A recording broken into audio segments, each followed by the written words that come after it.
Hello नमस्कार दोस्तों, एक बार फिर से आपका बहुत बहुत स्वागत है हमारे यूट्यूब चैनल आरंभ एजुकेशन पर। और मैं हूं मनीष सरवैया। आज हम समझने की कोशिश करेंगे कि किस तरह से सुप्रीम कोर्ट या तो हाई कोर्ट के जज को, दोनों की सेम ही प्रोसेस है, तो किस तरह से सुप्रीम कोर्ट या तो हाई कोर्ट के जज को किस तरह से हटाया जाता है अपनी पोस्ट से। उसको थोड़ी कॉन्स्टिट्यूशन में जो लिखी टिपिकल बातें जो लिखी हुई है उसको समझने की कोशिश करेंगे।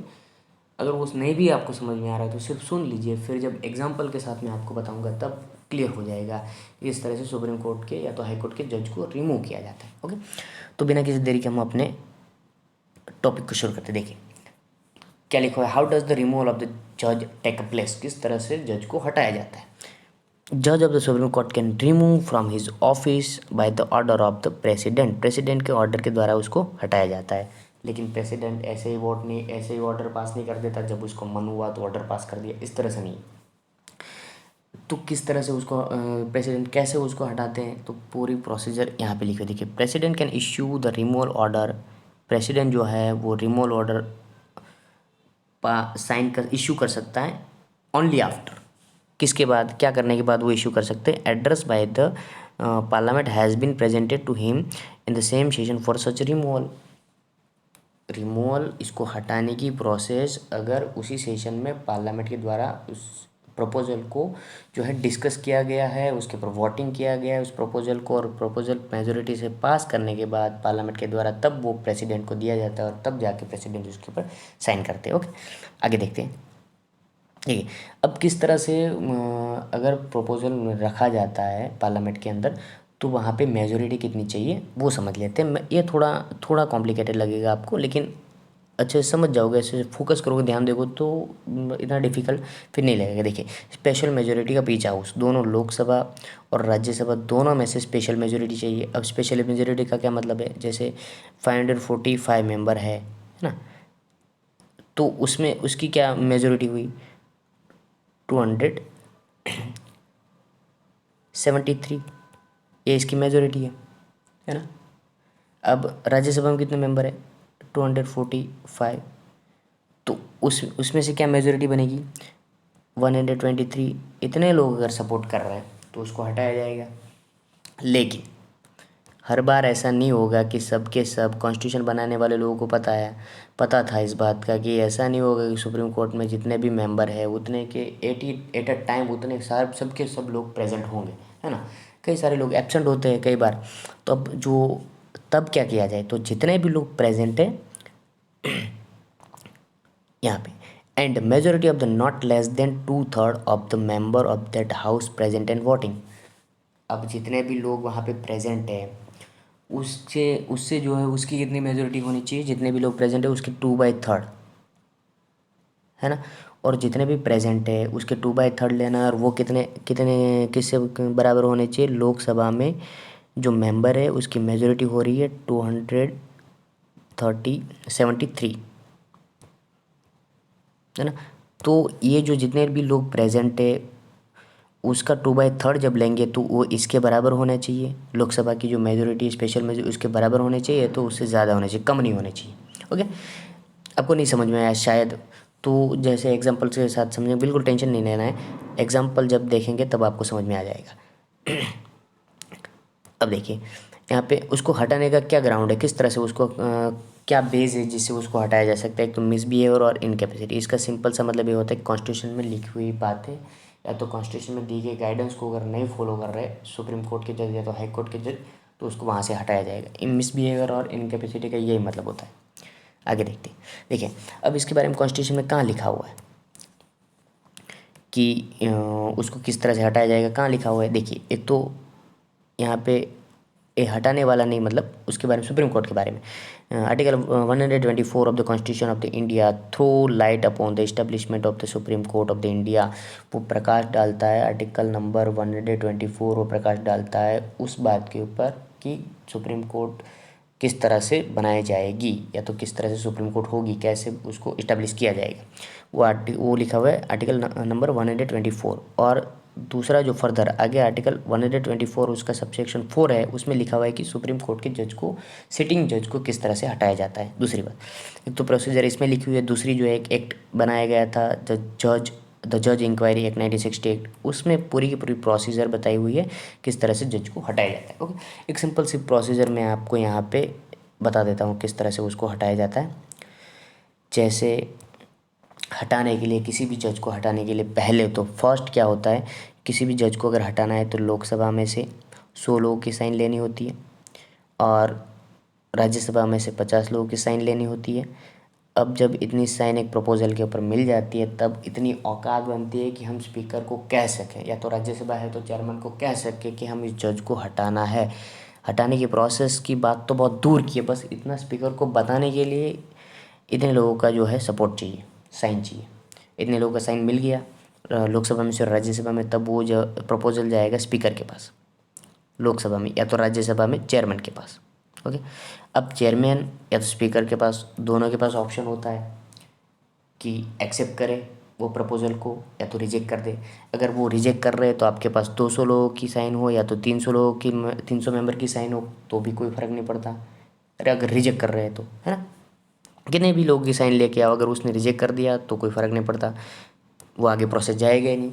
अब मान लीजिए कि स्पीकर ने एक्सेप्ट कर लिया या तो चेयरमैन ने एक्सेप्ट कर लिया उस प्रपोजल को, जो लोकसभा में से 100 लोगों की साइन है और राज्यसभा में 50 लोगों की साइन है कि इस जज को हटाना है, उसको एक्सेप्ट कर लिया, तो फिर क्या करते हैं, स्पीकर जो है 3 लोगों की कमेटी बनाते हैं और उस कमेटी में जो है कमेटी पूरा का पूरा जो है इंक्वायरी करती है कि जो राज्यसभा में या तो लोकसभा में इन लोगों ने जो आरोप लगाए हैं किसी भी जज के ऊपर वो सही है कि गलत है ना, वो आरोप जो लगाए वो सही है कि गलत है, वो देखने का काम एक कमेटी करती है। अब कमेटी का जो रिपोर्ट आता है, इंक्वायरी रिपोर्ट जो कमेटी का आता है, उसको रखा जाता है पार्लियामेंट के अंदर और पार्लियामेंट में स्पेशल मेजोरिटी के साथ उसको पास किया जाता है। स्पेशल मेजोरिटी मतलब जितने भी लोग हैं उसकी जो है मेजोरिटी बनती है उसे पास किया जाता है, या तो जितने भी लोग प्रेजेंट है उसका 2/3 लेना है और उससे जो है अगर इतना 2/3 मिल जा रहा है प्रेजेंट जो प्रेजेंट है उसके, और वो स्पेशल मेजोरिटी के बराबर होते हैं तो उससे ज़्यादा होते हैं वोट, तो फिर जज को हटाया जाएगा। आगे देखते देखिए,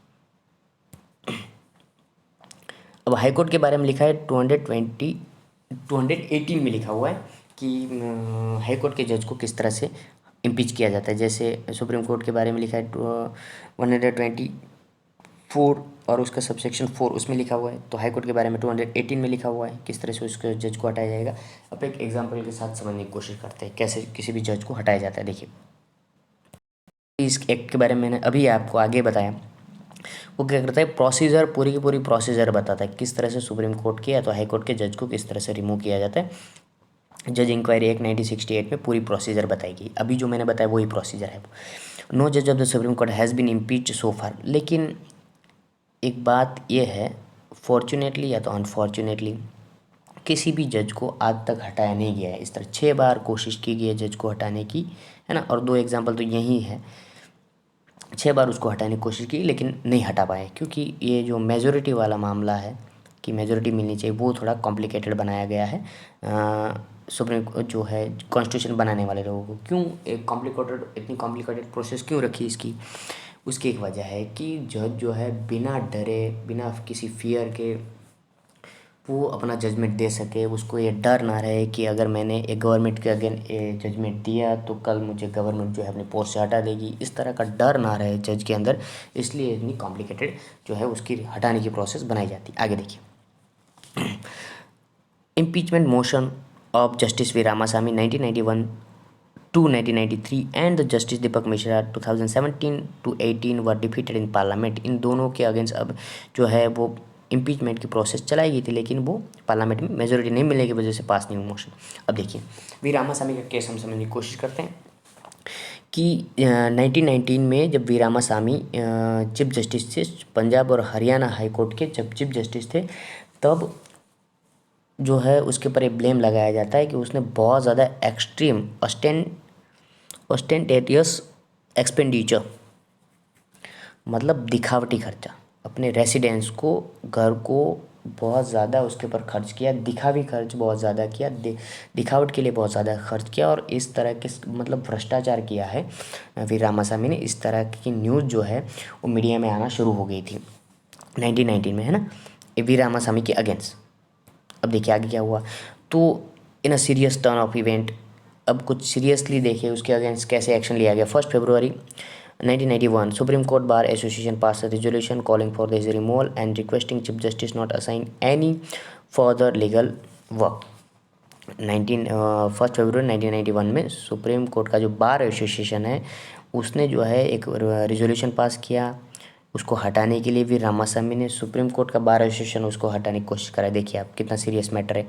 और चीफ जस्टिस को ये भी रिक्वेस्ट की किसी भी लीगल मैटर में इसको ना इन्वॉल्व किया जाए, वी रामास्वामी को इन्वॉल्व ना किया जाए क्योंकि उसने बहुत ज़्यादा भ्रष्टाचार किया हुआ है। अब ये तो सुप्रीम कोर्ट में हो रहा है। अब देखिए यहाँ पे मैंने अभी आपको बताया था कि पार्लियामेंट में उसको किस तरह से हटाया जाता है। तो भारतीय जनता पार्टी मतलब BJP and leftist party submitted a notice of motion to Indian parliament seeking his removal from his office. अभी मैंने बताया आपको कि कोई भी पार्टी हो या तो पार्लियामेंट के अंदर वो लोकसभा में से 100 लोगों की साइन चाहिए और राज्यसभा में से 50 लोगों की साइन चाहिए। तो बीजेपी को और लेफ्टिस्ट पार्टी को मिल गई इतने लोगों की साइन, 100 लोगों की साइन। वो लोकसभा में से मिल गई 50 लोगों की साइन, राज्यसभा में से मिल गई। अब वो मोशन को जो है अब उस प्रपोजल को किसको दिया जाएगा, अभी मैंने आपको बताया था लोकसभा के अंदर स्पीकर को दिया जाएगा, राज्यसभा के अंदर जो है वो चेयरमैन को दिया जाएगा, है ना। तो यहाँ पे इतनी इतनी जो है साइन लेने के बाद बीजेपी ने और लेफ्टिस्ट पार्टी ने इसको स्पीकर को दिया। अब उस टाइम मैंने आपको बताया था अभी कि स्पीकर के पास 2 ऑप्शन होते हैं, या तो उसको एक्सेप्ट कर ले या तो उसको रिजेक्ट कर ले, है ना। कितने भी लोगों की साइन लेके आओ, अगर उसको रिजेक्ट करना है तो कर देंगे, उसके पास ये पावर है।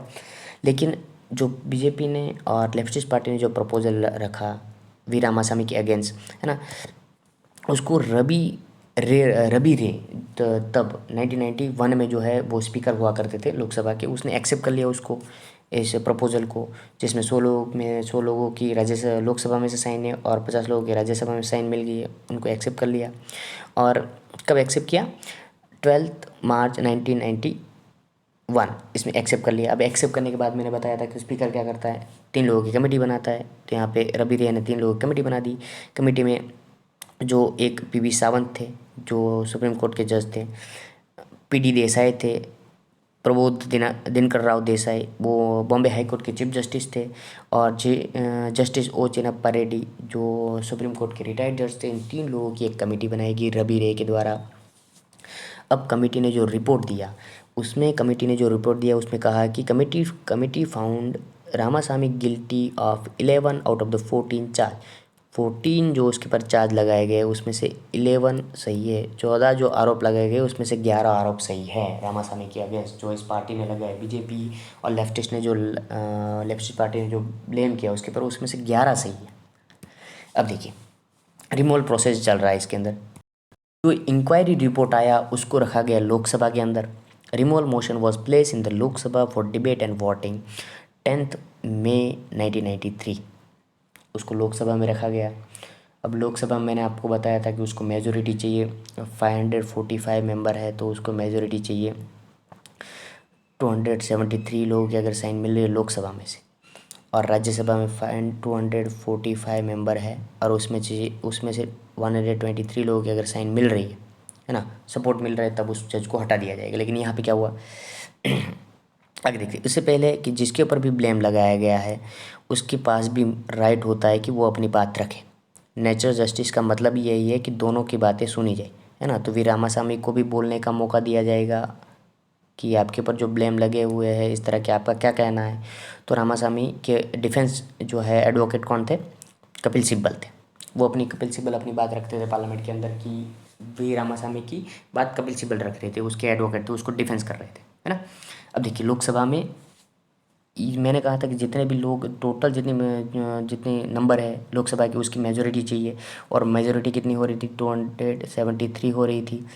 और अगर तो सारे के सारे मेंबर प्रेजेंट नहीं है, और तब क्या होता है कि जितने भी प्रेजेंट है उसके 2/3 लेना है। तो 401 लोग प्रेजेंट थे उस टाइम में, और उसमें से 96 लोगों ने सपोर्ट में वोट किया, 205 लोगों ने एब्सटेंशन मतलब ना तो अगेंस्ट में ना तो सपोर्ट में वोट किया, है ना।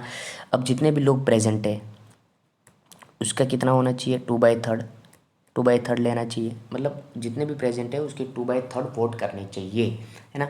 तो 401 है और उसका 2/3 लेंगे हम, तो क्या आएगा, 264 है ना, इतने लोग उसका 2/3 लेंगे तो 264 आ रहे हैं। लेकिन वो जो टोटल मेजोरिटी है, मतलब जो मेजोरिटी है, स्पेशल मेजोरिटी, उससे कम है, तो मोशन पास नहीं होगा। और इतने 264 मिलने के बाद भी मोशन नहीं पास होगा, और एक्चुअली मिले कितने, 196 वोट मिले, तो ऑब्वियसली पास नहीं होगा, है ना। अगर 401 का 2/3 मिल जाता तब भी पास नहीं होता, क्योंकि वो ये जो आंसर आ रहा है, जितने भी प्रेजेंट और वोटिंग कर रहे हैं उसका 2/3 लेंगे आप, और वो जो आ रहा है वो 273 से ज़्यादा होने चाहिए या तो उसके बराबर होने चाहिए, और यहाँ पे नहीं है तो उसको हटाया नहीं जाएगा, है ना। 196 लोगों ने वोट किया, और चाहिए कितने लोगों का वोट, 264, इतने होने चाहिए, और ये भी जो है 273 के बराबर नहीं है, तो नहीं पास होगा।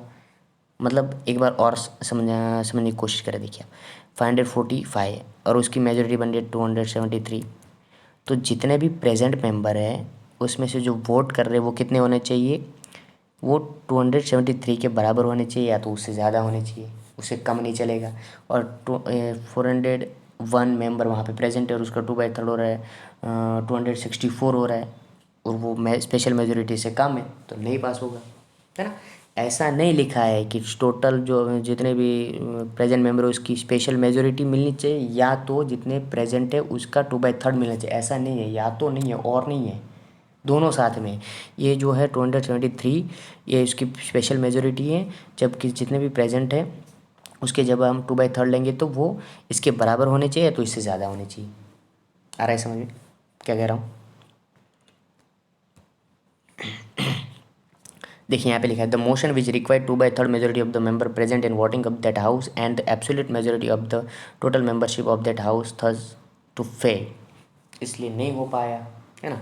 एक और एग्जाम, जैसे जैसे लोकसभा का देखिए, लोकसभा में कितने मेंबर है, सॉरी राज्यसभा में देखिए, राज्यसभा में 245 मेंबर प्रेजेंट है। अब इसमें से इसकी मेजोरिटी बन रही है 123 मेजोरिटी बन रही है, लेकिन मान लीजिए कि सिर्फ 150 लोग राज्यसभा में प्रेजेंट है ना, और 150 का हम 2/3 लेंगे तो क्या आएगा, 99, मतलब 100 मान लीजिए, 100 है, 100 आता है ना। अब 150 लोग जब प्रेजेंट है और उसका 2/3 लेंगे तो आ रहा है 100, है ना। अगर 100 लोग वोट कर रहे हैं तब भी नहीं पास होगा ये मोशन, है ना। अब मान लीजिए कि राज्यसभा के अंदर 200 लोग प्रेजेंट है ना। अब 200 लोग प्रेजेंट है और उसका 2/3 क्या होता है, उसका 2/3 होता है 132, है ना। मान लीजिए कि 245 लोग राज्यसभा के अंदर है टोटल लोग, और उसमें से 200 ही प्रेजेंट है ना। अब 200 के 2/3 लेंगे तो 132 आ रहा है। अगर इतने लोगों ने 200 में से इतने लोगों ने सपोर्ट कर दिया 132, तो वो जो जितने टोटल मेंबर की जो मेजोरिटी है उससे ज़्यादा हो रहे, तो पास हो जाएगा बिल। आ रहा है समझ में। हाँ, इसी तरीके से इसको जो है जज को हटाया जाता है।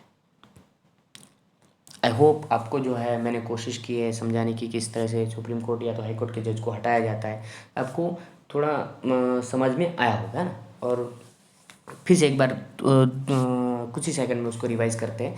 अगर किसी भी जज को सुप्रीम कोर्ट या तो हाई कोर्ट के जज को हटाना है तब क्या करना पड़ेगा, पहले पार्लियामेंट के अंदर राज्यसभा है तो लोकसभा में 100 लोगों की साइन चाहिए, राज्यसभा में 50 लोगों की साइन चाहिए, और वो जो साइन मिल जाने के बाद वो स्पीकर को दिया जाता है। स्पीकर चाहे तो एक्सेप्ट कर सकते हैं या तो रिजेक्ट कर सकते हैं उस प्रपोजल को। अगर जो स्पीकर एक्सेप्ट कर लेता है या तो राज्यसभा में चेयरमैन से एक्सेप्ट कर लेता है, तब क्या होता है उसके ऊपर एक कमेटी बनाई जाती है, और कमेटी जो है वो इंक्वायरी करेगी कि जो इसके ऊपर इस जज के ऊपर जो ब्लेम लगाए गए सही है कि गलत है, और उस इंक्वायरी रिपोर्ट को पार्लियामेंट में रखा जाएगा, और वो पार्लियामेंट में जो रखा जाएगा उस जो लोकसभा में रखा जाएगा, तो वो जो स्पेशल मेजोरिटी है वो मिलनी चाहिए। अगर पूरे लोग प्रेजेंट नहीं है, जितने भी प्रेजेंट है उसके 2/3 मिलने चाहिए, और 2/3 जो आ रहे हैं वो किसके बराबर होने चाहिए, जो स्पेशल मेजोरिटी है 545 की जितनी स्पेशल मेजोरिटी है उसके बराबर होने चाहिए या तो उससे ज़्यादा होने चाहिए। एक और बात मैं आपको कहना भूल गया कि अभी जो है वो लोकसभा में 543 मेंबर है, 545 मेंबर नहीं है। ये जब 1991 में होते थे, लेकिन 2019 में 2 जो एंग्लो इंडियन की सीट है उसको रिजर्व सीट है उसको रिमूव कर दिया, तो अब नहीं है वो, है ना। Okay, thank you so much.